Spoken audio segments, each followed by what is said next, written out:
Hey everybody, welcome back to the Magic Channel Card Tricks, and today we're going to learn another super simple, no sleights, easy card trick that anyone can do. And it's fun for you, and it'll be fun for your spectator.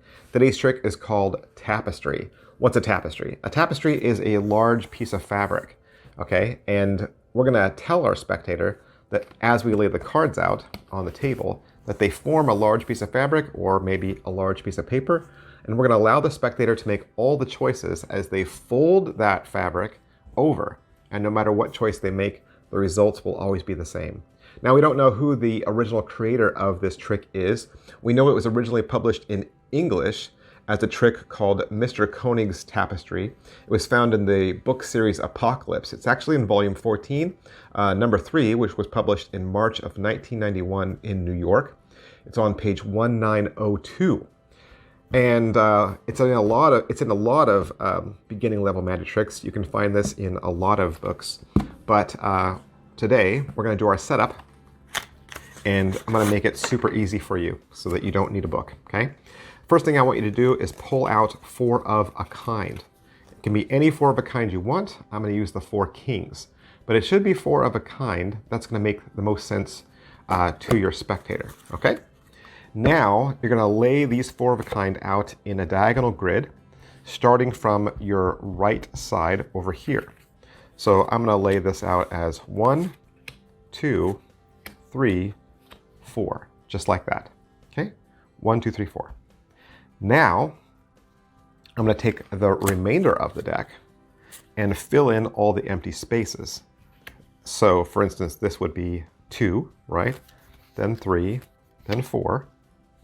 Then 1, 2 is already there, then 3, then 4, then 1, 2, 3 is already there, then 4, and lastly 1, 2, 3, and 4 is already there.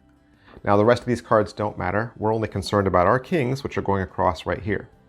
Here's the next part, and this part's critical, and this part you have to remember. You have to remember the number 3, 4, 1, 2, okay? 3, 4, 1, 2, because that is your setup.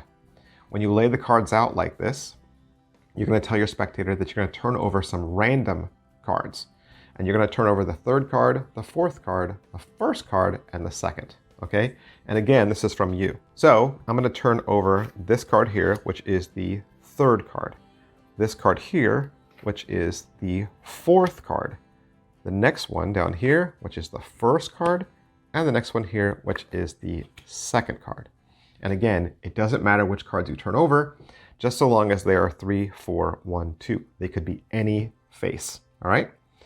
So here's your setup. Once again, you've got your 4 of a kind going down diagonally. You have a grid of 4 cards this way, 4 cards this way, and you've turned over the 3rd card, 4th card, 1st card, and 2nd card. And from here, it's completely self-working. You tell your spectator that this is a piece of fabric, right, or a piece of paper, and they can make all the choices. Well, we take this row here and fold it this way, this row here and fold it this way, this bottom row and fold it up, or this side row and fold it over. And they can choose whatever they want, okay? Let's assume they're going to do this bottom row. You're going to flip all the cards over, and you don't have to worry about them going either direction. That doesn't matter. Let's say they now want to use this row and flip it this way. And again, they can make all the choices. I'm going to flip this one down, flip this one down, and flip this one down. And notice we're getting smaller and smaller, okay? Let's say they want to do this row and then flip it this way. Remember, you have to do the whole row. You can't just do some of the cards. You have to do the entire row, and they all have to go the same direction. Now again, we could go here, we could go here, we could go here, or here. It's up to you. So let's say our spectator does the bottom. Now let's say our spectator does one side. Okay, you're going to flip it this way and flip it this way. And again, they've got any choice they want. They can do this or this. Let's say they want to do it that way. Now, you see the face up right there. And I notice that that is not a king. We're looking for kings, right? So secretly I know this is going to be the bottom. I can turn my stack over and I can see a king right there. Well, I want to hide it, so I could cut it to the middle like that.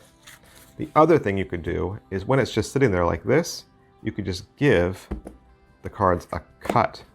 And that would ensure that you cut that card to the middle so that nobody ever sees the king to begin with.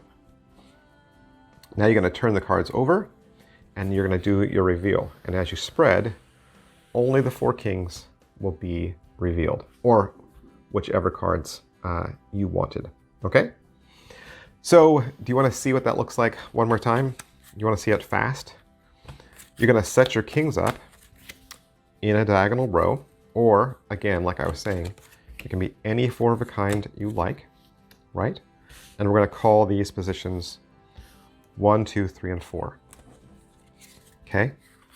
You're going to lay your other cards out around them. And it would be a good idea if you had these all in a stack, okay, before you even started. And I'll show you what that looks like right now, okay? So let's say this is going to be your setup. You can turn your kings over. And now I want you to pick these up in reverse, okay? So pick these up like this, going from left to right.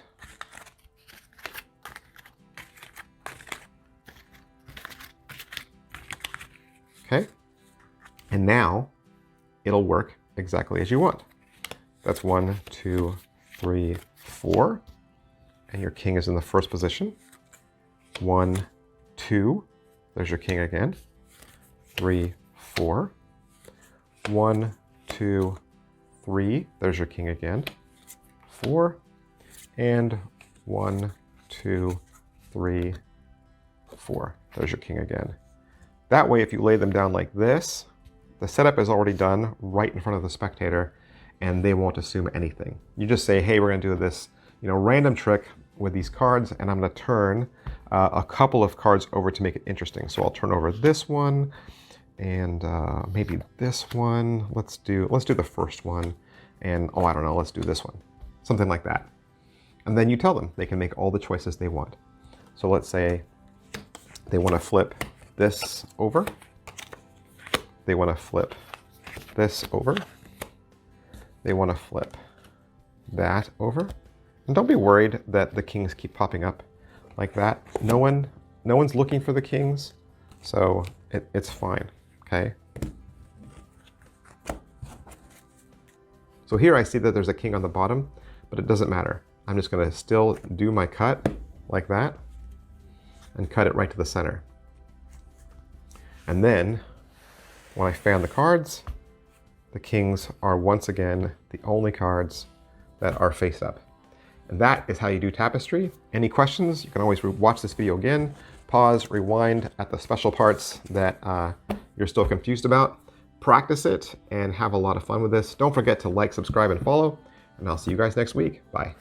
Hey, have you ever purchased a magic trick that they said was easy or for beginners, and when you opened it up, it was just a bunch of parts and some typed out instructions?